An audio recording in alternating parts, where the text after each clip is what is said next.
Welcome everybody to episode 7 of ListenIN, Sunaparanta's web talk series. We started this in May and today we find ourselves in July. Every week a bit richer thanks to the experiences and knowledge from our speakers who are at the forefront of each one of their creative fields. We always believe that art functions as a catalyst that allows us to see and perceive the world a bit differently. The work of Mandy Barker is one such example.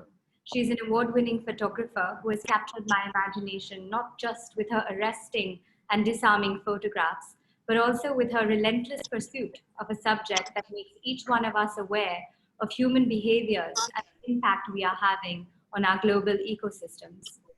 Thank you, Mandy, for making the time to be with us today.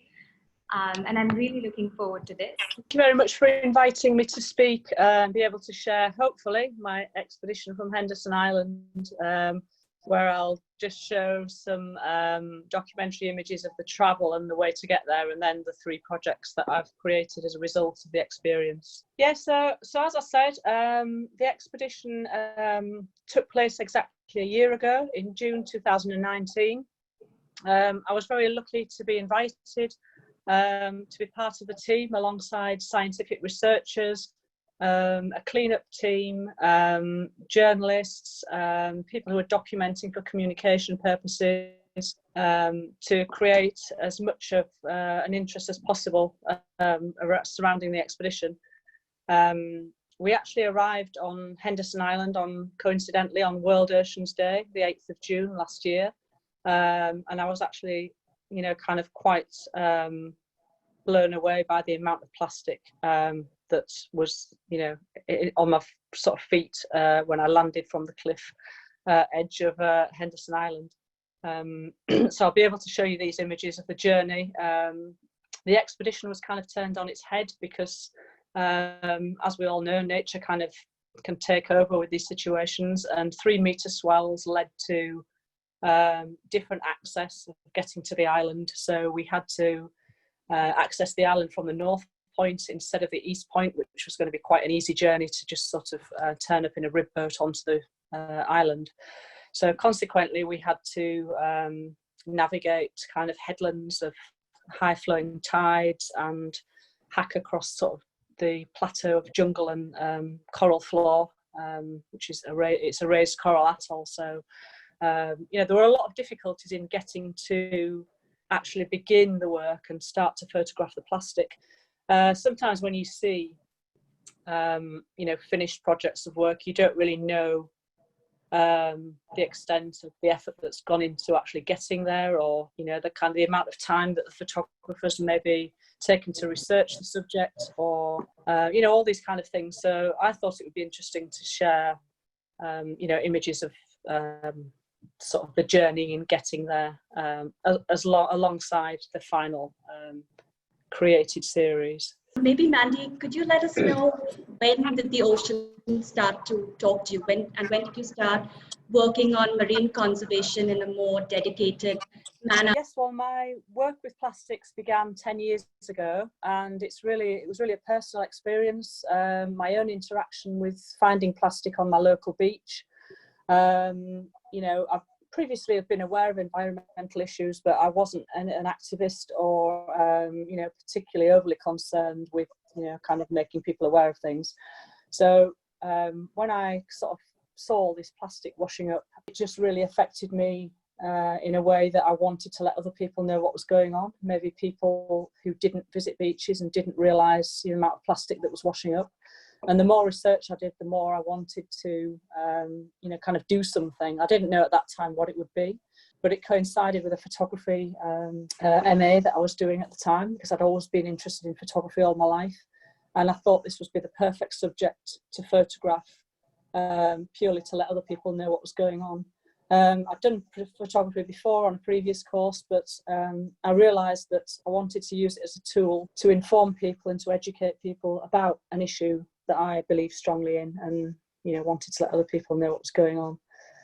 So it all began from there, really. And the first series I did was released, I think, online in a couple of publications, and then it went viral. The images went viral around the world, and really I haven't looked back since then, with sort of doing talks and creating new work and being able to partner with scientists and trying to give a visual image to academic information that maybe the average person wouldn't get to read, you know, in scientific journals and things like that. If I can create images that help lead people to read what's going on, then I think it's almost like giving science a visual voice, you know, and sort of letting people know of these, you know, sort of the critical issue, which is just continuing to escalate. On one hand, there's the critical scientific issue about raising awareness on, you know, the effects of plastic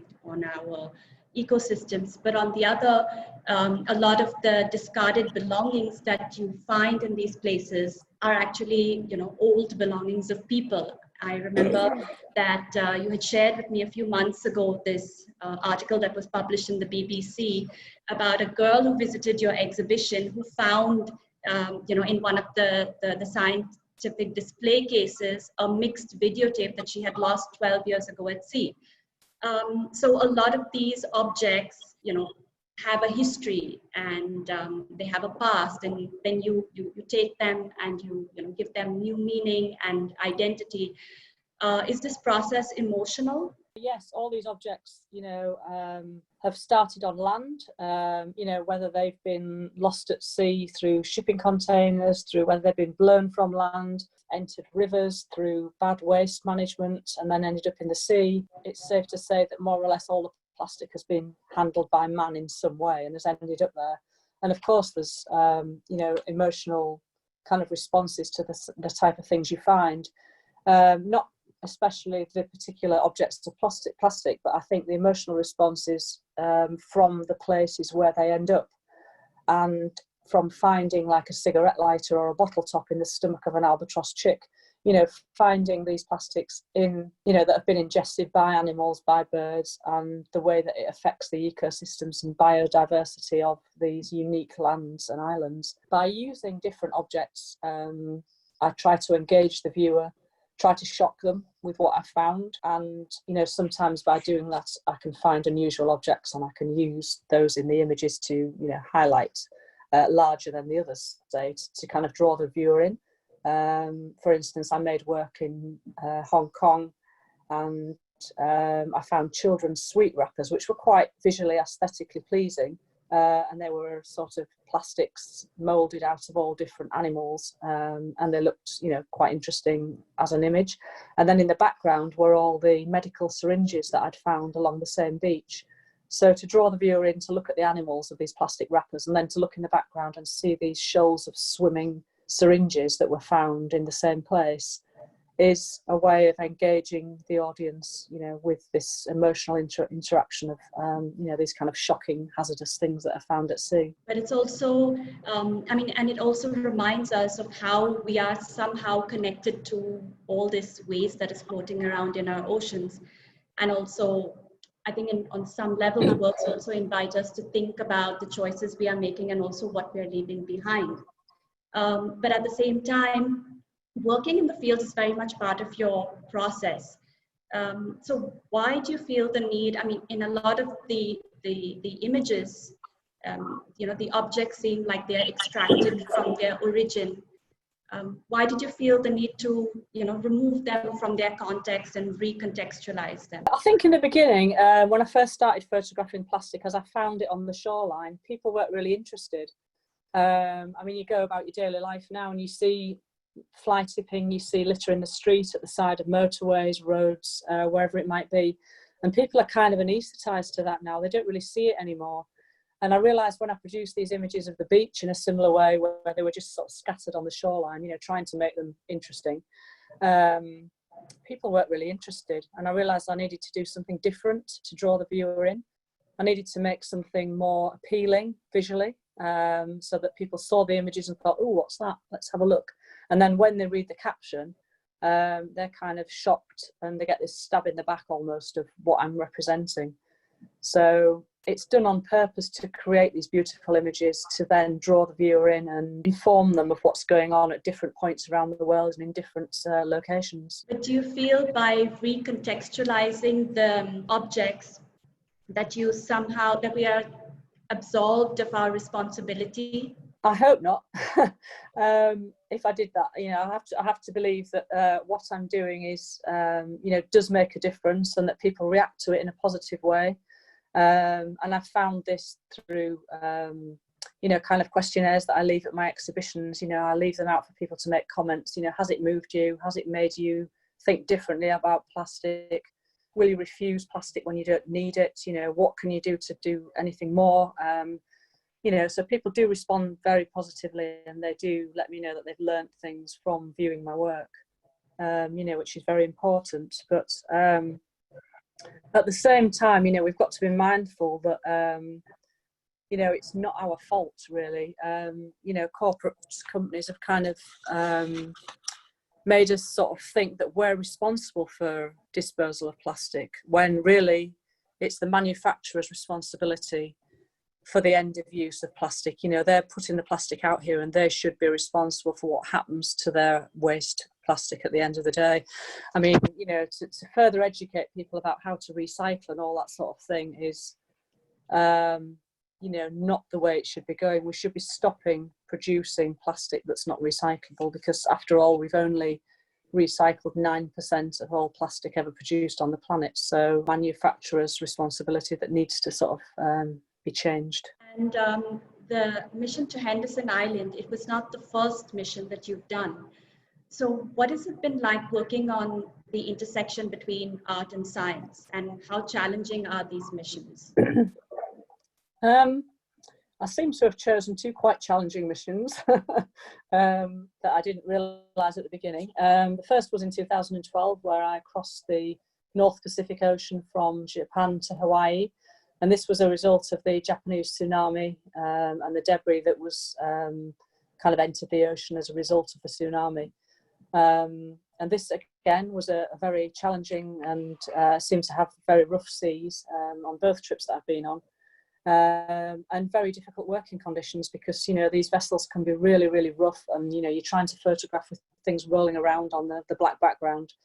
But at the end of the day, as you ask to work with scientists, it's just an absolute honour to be working with people that are producing cutting edge research, and hopefully that will make governments and manufacturers change their mind about what they're doing through the effects and the research that they're coming back with.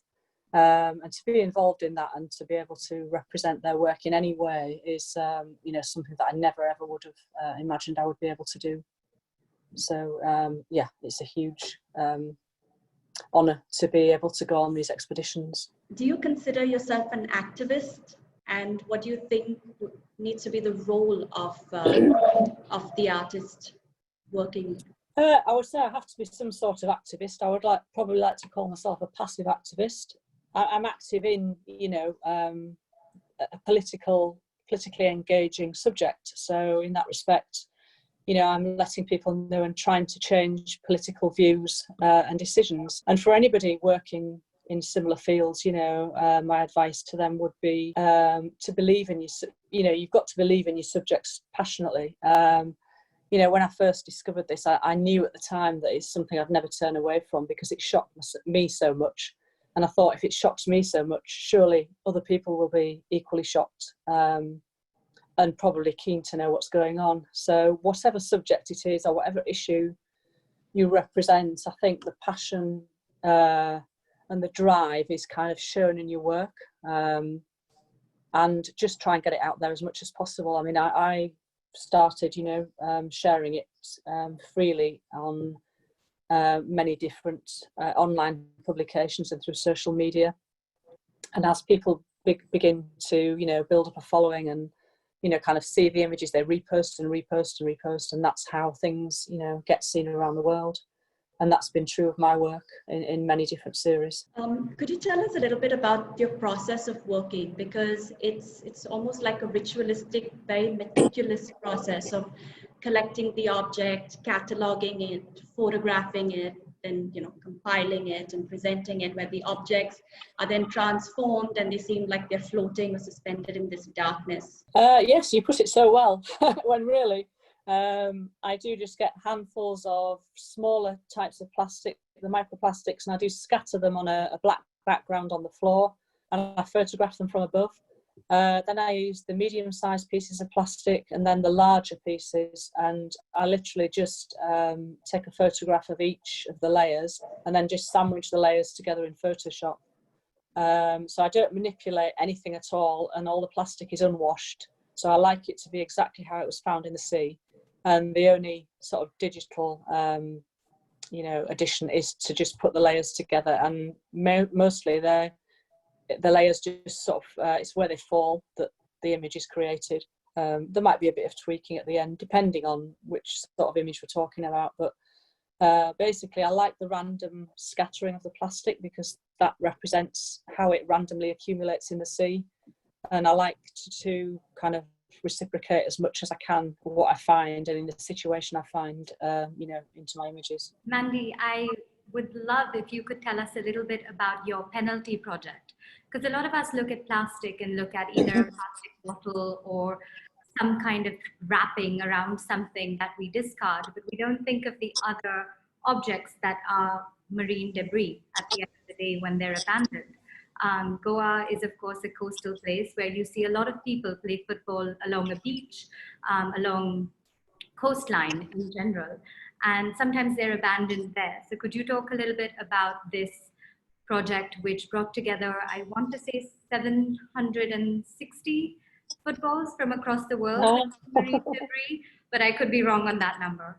No, you're not far off. 769. So that was pretty good. Yes, well, Penalty was a totally different project again, because prior to Penalty, I'd sort of collected the debris myself. You know, I'd sort of visited coastlines around England and Europe and collected a lot of plastic. On all these coastlines, I always found footballs. So it was the time of the World Cup, and I thought it would be really good to try and raise awareness on the back of a global event. So I put a call out on social media for people to collect footballs from around the world. If they went to their local beach, if they found one that had been washed up from the sea, if they would mind posting it to me. You know, initially I offered refunds for the postage to be sent, but I found in the end most people didn't want to be refunded. They were just very happy to find a ball and post it to me. Yes, the project kind of got quite out of hand really, because I didn't expect to get so many. I thought if I got 30 or 40, that would make quite an interesting picture. But yeah, as time rolled on, I got 230 from one man in Scotland, and I had to drive up in a small van to collect the footballs and bring them back to the studio and photograph them in groups, because again, I underestimated the size of a football, because previously I'd worked with quite small, relatively small pieces of plastic, and footballs in a group are a much larger area. So so the image is put together in various different sections. But yeah, I mean, at the time of the World Cup, it actually went on CNN Live, and I was able to speak about the work and about plastic debris at that time. So it actually achieved its aim in terms of, you know, being shared around the world, and most importantly included a global collaboration of public from around the world, which is the most important thing, because people were involved, and in doing that it makes people aware of, you know, what's on their beaches and plastic objects that they find as well. So yeah, you know, I'm particularly pleased with that project because it involved another audience.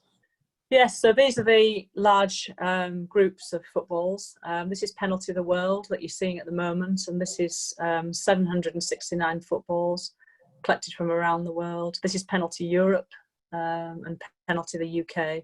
So there were four main images that were, this was from one man, that were put together. And then I also photographed, of course, the balls individually, because some of them were very interesting. This one's from Alaska, for instance.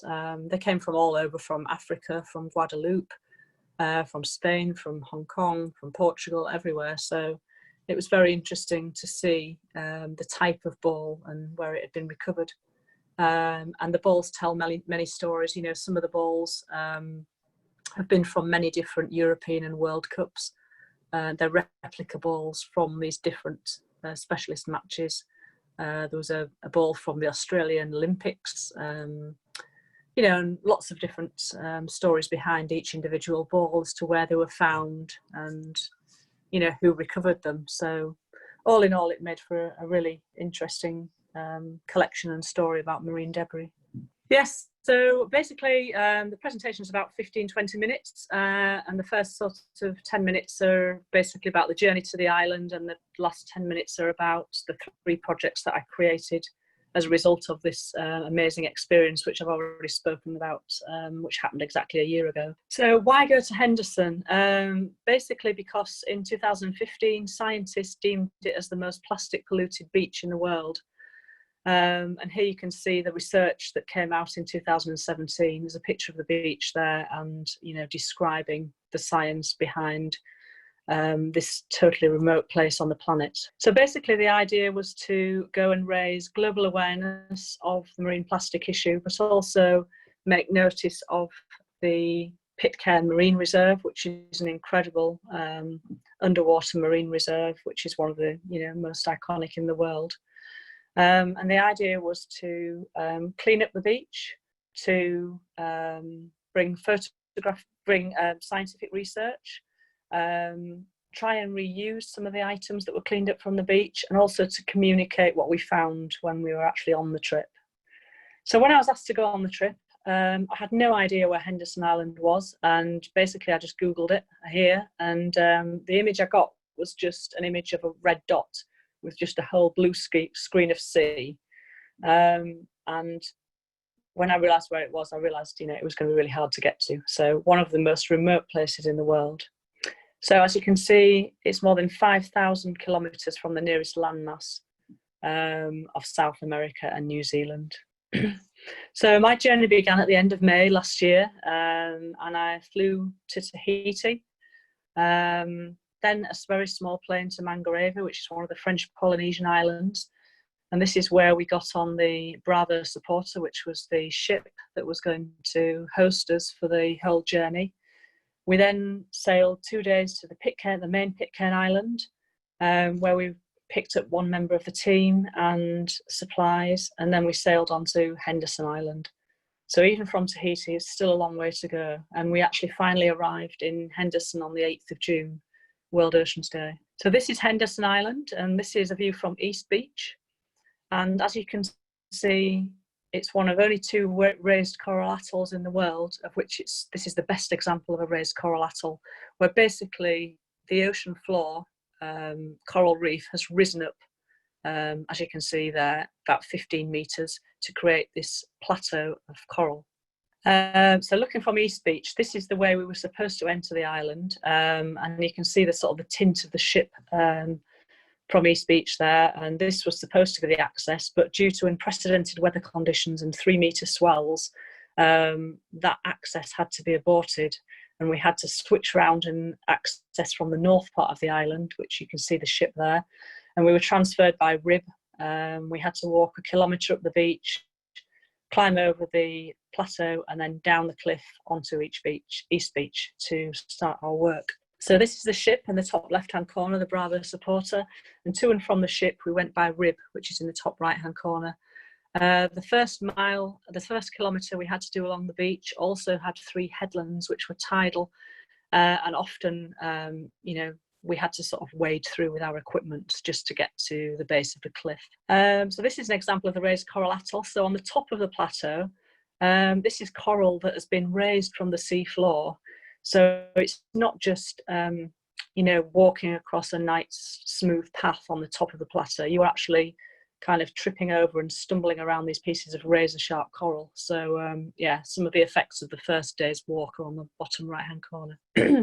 When we crossed the top of the plateau, we had to climb down a 15-metre cliff to the bottom to actually get to East Beach. So you can tell that this is a really kind of grueling 1.5 hour trip just to actually get to the area where we needed to do our research, clean up and work. So after we'd got down the cliff on the left-hand side, the image on the right-hand side is the first photograph and the first view of East Beach that I'd seen. And I was absolutely horrified by the amount of plastic that was seen there. Not just the macroplastics, which are the large pieces of plastic that you can see, but more detrimental are the smaller, tiny microplastics that are hidden below the surface of the sand. And as was found by scientists when they previously visited, the microplastics, are really detrimental and less than 10 centimetres below the surface. Next slide, please. This is an interaction with a plastic object I found on the island. I picked up this toy and took it back home, and later found out that it was a McDonald's Happy Meal toy. And that really shocked me when I got home, to think that this object could have found its way 5,000 kilometres to the remote Henderson Island. This is a strawberry hermit crab that found its home in a plastic oil container along with 4 other hermit crabs. These are just a few slides. You can just scroll through the next 3 or 4. These are just a few slides of how nature on the island has interacted with plastic. This is a masked booby who builds her nest with plastic, surrounded by plastic. A small turtle on the next slide sadly died after this image, that was trapped in plastic. And this is a research by scientists that found 500 hermit crabs trapped in a plastic bottle that was on the beach. And these are the scientists working in the field, cataloguing the hermit crabs, measuring them, recording data. From when they'd finished recording what they needed to, I used the hermit crabs. I took them back to the ship and photographed them on board the ship, just on a table in the ship, because these are the conditions that you sometimes have to work with, when it's really, really windy, and I couldn't lay these out in case they blew away. So these are lines of 529 hermit crabs that sadly died after being trapped in the container. These are more subtle interactions. This is a piece of coral that was most probably pulled from the seabed, because you can see the rope there entwined around the piece of coral. This is the cave on East Beach in Henderson Island, and again another subtle interaction with nature. If you see the next slide, you can actually see the turtle tracks that were actually of a large twin turtle that came out of the cave. Other things that were done on the trip were sampling sediment from the seabed and the cleanup operation, which cleaned up the large macro items and also the smaller macro items. All data was taken and all the plastic divided into different categories that would hopefully be used for reuse. Over 6 tonnes was recovered from the island, and these are the different types of debris that we recovered, from PET to fishing line to fishing buoys and to rigid plastics. So based on this experience, I decided to create 3 different projects: Lunacy, Shelf Life and Crown 2.5, and I'll describe those very briefly. So this is the first project that I created, and it's called Lunacy, and it was my direct sort of interaction when I got off the boat that I trod on this, kind of stood on this beautiful coral, these most amazing landscapes of coral that looked exactly like the moon. Some of them were like kind of craters, some of them had fossils in them, and I wanted to create the project related to the natural side of the island, along with the amount of different fishing buoys that were recovered from the island. And here's one of 1,200 fishing buoys that were found on the island. With these, I've got goose barnacles attached. So again, nature being affected by plastic. So I photographed over 100 fishing buoys actually on the island on a black background. But obviously I couldn't bring the fishing buoys back with me on the boat. So what I actually did was use the images that I'd got. Here are my notebooks from the project. And I was thinking about relationships to the moon, the kind of remoteness of having to get there and how long it took there. It was a bit like going to the moon, having to get to Henderson. And just thinking about the different ways I could engage a different audience. So when I got back home, I used the photographs that I'd taken of the buoys and I reprojected them onto a white sphere, which you can see on the right-hand side.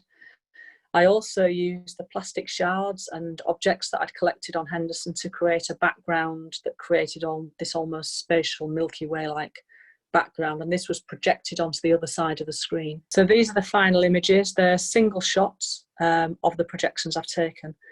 This is called Full Moon, and these are just purely fishing buoys on their own. You can see Pelican Float written on that one, and I kind of wanted to make the viewer think about what they were looking at, whether they were thinking about images of the moon or when they were actually looking at debris from an island. I actually decided to make the moons have eclipses by using, this is a way of using some of the objects that I'd found on the island to bring them into the project as well, and not just have fishing buoys.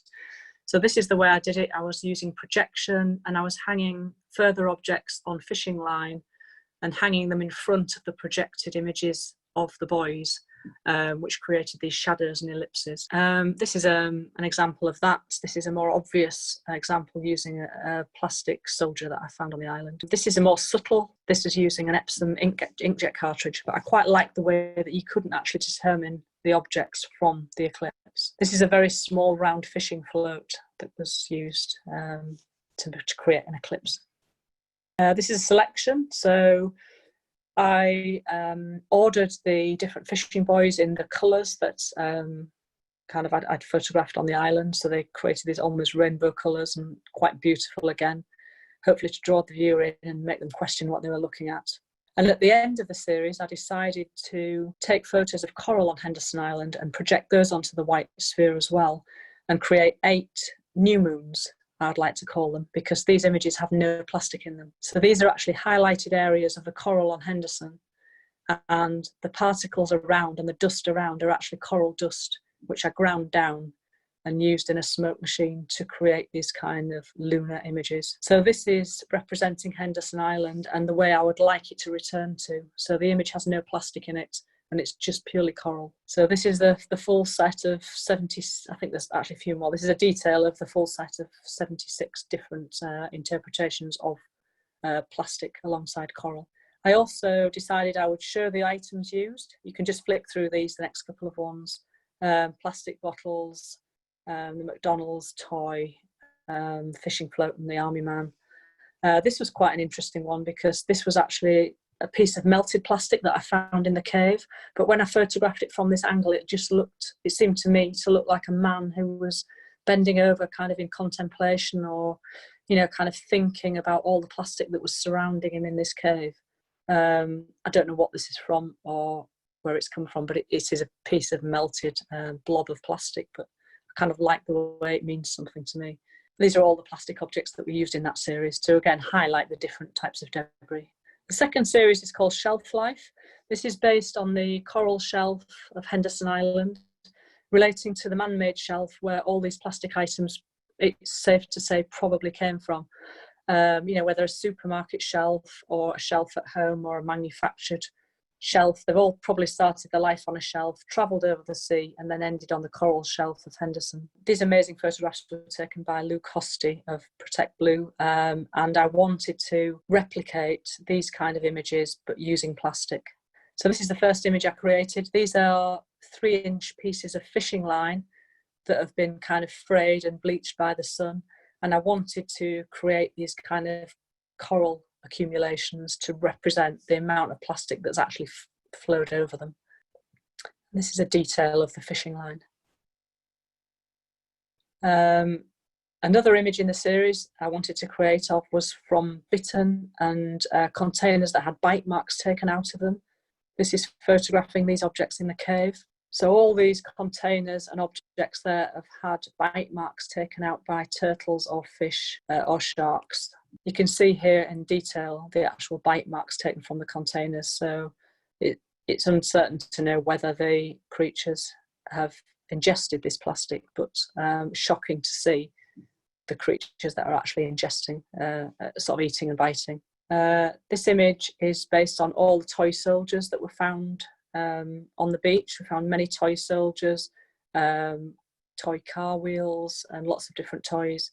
Basically, I've called this War on Plastic, and it's about the way we all need to come together and discuss what happens with our plastic waste. This was based on this, amazing picture of coral from the Marine Reserve, and the way that the coral grows up almost like soldiers standing from the previous image. This image is to represent all the products from 25 different countries that were found.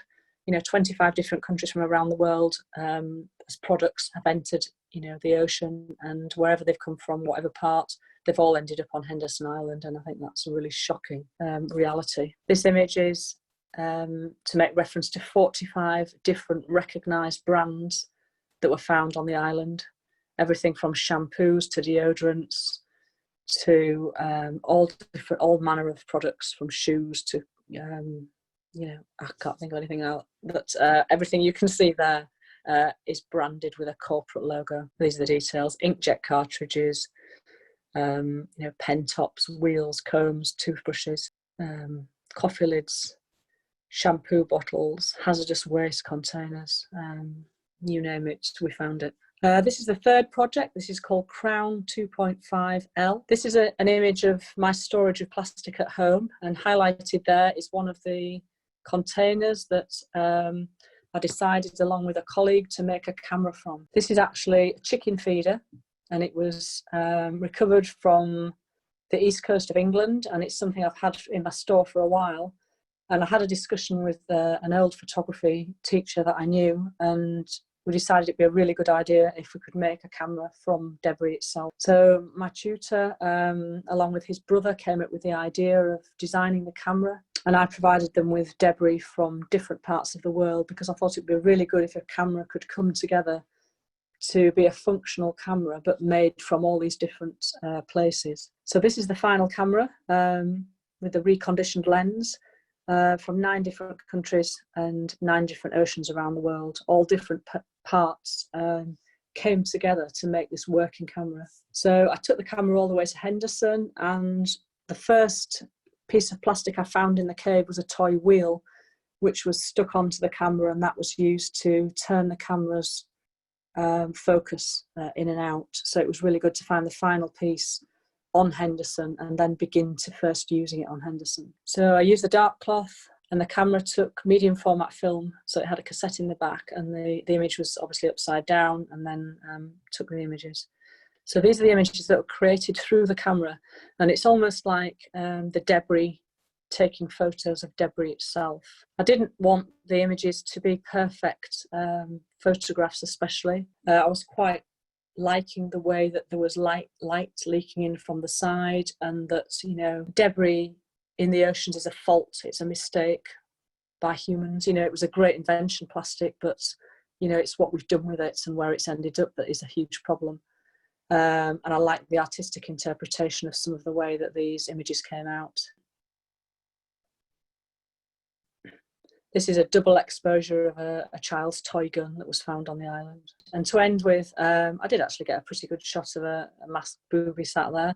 I thought it was quite ironic that, I'm photographing birds. There's 4 endemic species on Henderson that exist nowhere else in the world. And I'm photographing it through a chicken feeder, which I found, from somewhere else. And it just makes the message of how all these pieces of debris come together to create the image. And you can see the chicken feeder on the right hand side if it was bought as new. Just to say huge thanks to the Foreign and Commonwealth Office and the people of the Pitcairn Islands for allowing me to be on this expedition. And also just to let people know that the expedition was actually awarded with an explorer's flag. This is a huge honour, because the explorer's flag is only awarded to about between 3 and 5 expeditions a year. It's previously been awarded to the Apollo 11 mission and also the dive to bottom of Marina Trench. And it means that all the data and research that were done on the trip will go into the archives for future explorers, which is a huge honour to have been part of. And this is the final slide, because I think this just sums the view of this beautiful and unique location that is sadly being covered with debris on a daily basis. Thank you very much for listening. Thank you, Mandy, for such an evocative presentation. Maybe we can, I'll just ask you a few questions, and Ishita too, regarding the expedition. I'm very fascinated with the fact that you assembled this camera out of, again, discarded waste. Especially looking at, in terms of technology of taking photos itself has progressed to such an extent, and here you are taking objects that are lifeless and bring them to life. And then there's this, like you said, that there's this fluidity in the images that you get from the work. So I just wanted to know a little bit more about this element of the obsolete in the work. and the element of imperfection also that you get in the results from the outcome. Yeah, I mean, the thing about the camera was I wanted it to be a kind of a global representation of everything that I've done before. So all those parts I've collected from all around the world before. And for me, Henderson was the most ultimate sort of experience, the ultimate trip and the most ultimate location to ever visit. So to be able to bring all those parts together from my previous expeditions, arrive on Henderson and find the last piece to make the camera work, and then use it in that way, is something that I think is more important to the process is more important almost than the images. I'm really pleased it worked, of course, but I think the process behind it and the camera itself is more, it's the concept really than more important than the images. Although, I'm really pleased with the way they came out, and I think the images tell the story themselves through, maybe they've not got the perfect corners and they've got a bit of light leakage, and some of them are very grainy, and some of them are very bleached out in places. So I really like the aesthetic of that concept. Could you talk a little bit about why photography? What do you want people to see in a photograph, which we use now on an everyday basis? And what do you want people to take away after looking at one of your photographs? Well, ideally, I'd like them to be shocked with what they see. I'd like them to rethink their use on a daily basis of plastic, because at the end of the day, if we refuse to buy plastic, it won't be produced. We're at a time now of a kind of a mounting plastic crisis, and if we reuse or refuse, then these sort of huge corporate companies won't be pumping out the amount of plastic that they are. So if people can get that message from my work, if when they look at my image they see toothbrushes, toothpaste tubes, shampoo bottles, whatever it might be, in the image, they might hopefully connect that could be their toothbrush or their toothpaste tube, and how come it's ended up in the sea, and how come that a single-use cigarette lighter has ended up in the stomach of a bird. I mean, hopefully they'll find that shocking, as I did, and that might make them think about using alternatives and not buying plastic. That's interesting that you say that, because somebody saw the flyer that we sent out for this talk and wrote back to me saying, I think you have a mistake, because if it's an uninhabited island with no humans, how is it covered in plastic? That's not possible. Do you think you could address that? Yes, it definitely is an uninhabited island, because as you've seen, it's extremely difficult to get to. Of its location, it's extremely difficult to access, and there's no fresh water, so no one lives on there. And that's the beauty of it. It's a UNESCO World Heritage Site for many, many reasons, and the biodiversity and the creatures that live there. There's like 51 plants that are endemic to Henderson. There are 4 birds, and a third of all the insect population are only on Henderson, and they're nowhere else in the world. I mean, to see birds there that are nowhere else in the world is, an absolute honour. And to think that we're affecting, it could be me or you that have used plastic in the past and it's been unsuccessfully disposed of. It's entered the ocean, it's ended up on Henderson. Because at the end of the day, the gyres are all linked to the same ocean, and they all float around the world. So although we've identified products from 25 different countries, there's products and shards of plastic there where it's not able to identify them, and there could be many more countries with plastic there. So yeah, for it all to wash up on a place like that is absolutely tragic. What happens to all this research that gets accumulated? So you go on the expedition with the scientists and other researchers. You studied the kind of plastics that are interfering into the ecosystems, how marine and bird species are getting affected, and then what happens to all that research? Where does it go from there? Well, some of that research has already been published, and it's been published globally. It's been published in The Guardian, on National Geographic, in science journals. So the public do get to read and see the results of the scientific research.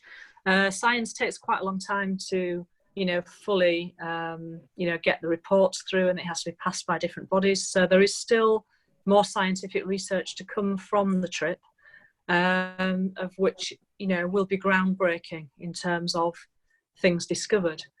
And this is why the trip went ahead, because this place is uninhabited. There's no way you can say, oh, well, that piece of plastic bottle's been thrown in by people who are at the end of the island, or people who've been out for the day, or they've left it on the beach or something like that. The fact that it's uninhabited and so far from land, is the critical point of being able to do kind of uncontaminated research. And what were some of the challenges of surviving the island? Because on your website, there was very little information, but you had mentioned about having to go through these, cut through these jungles, climb these coral reefs, and it's for sure it's not easy, living on an island that has no human presence.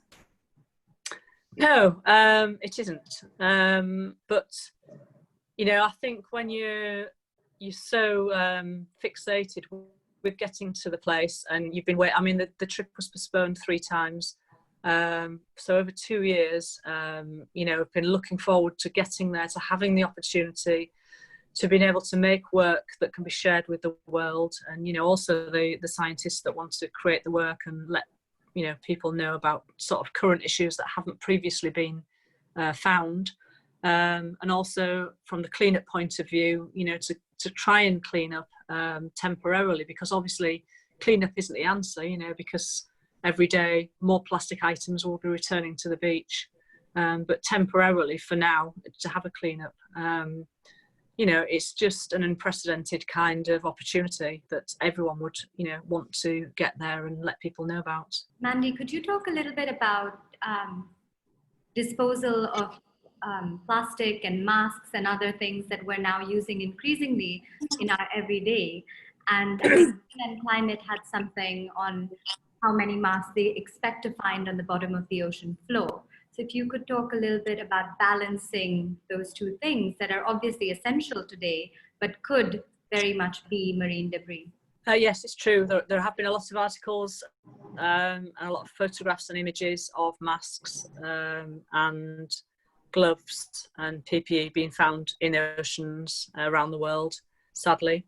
I don't think this is a surprise, because it's no different to people, who sadly, take bottles and other plastic items to the beach and leave them there. The same thing is happening, but of course there's a huge amount of masks and gloves and things that are going to be used in this current crisis. Obviously I don't want to comment too much on that, because it's particularly they're necessary at the moment, but if you can use a reusable mask, if you can you can get material masks and use those, so you can wash them, not buy single-use masks. It's the same message with every kind of item of plastic.